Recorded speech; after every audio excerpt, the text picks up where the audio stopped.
Hey guys, it's time to talk about the OnePlus 6. There's no doubt that OnePlus 6 is going to meet us early this year, likely later this month. While we are still not sure of the launch date of the upcoming flagship, what we have got today is the OnePlus 6 pricing details. We have also got a picture of the OnePlus 6 case which reveals its back design, but let's first take a look at the pricing. According to Gizmo China, the OnePlus 6 will be costlier this year, starting at a price of 3,299 yuan, $520 for the 6GB version.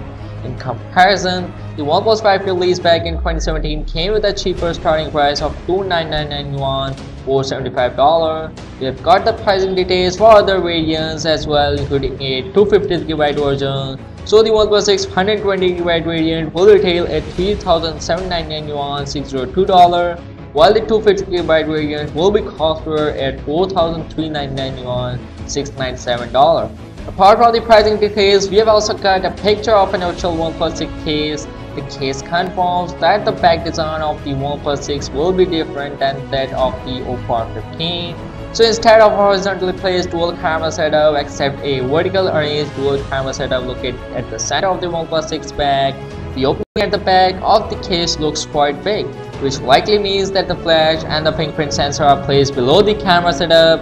We have already seen these designs on a leaked prototype OnePlus 6 handset before, so it further confirms the design. Considering this new information, it looks like the front of the phone, which is confirmed to feature a notch, will be smaller to the Oppo R15, while the back will feature a different design.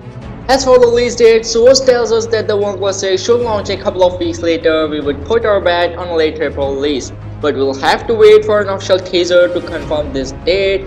That's all we have about the OnePlus 6 at the moment. We'll try to get as much information as possible for its official launch. So subscribe this channel for more updates, and if you guys enjoyed this video, then give a thumbs up to this video, and yeah, see you soon.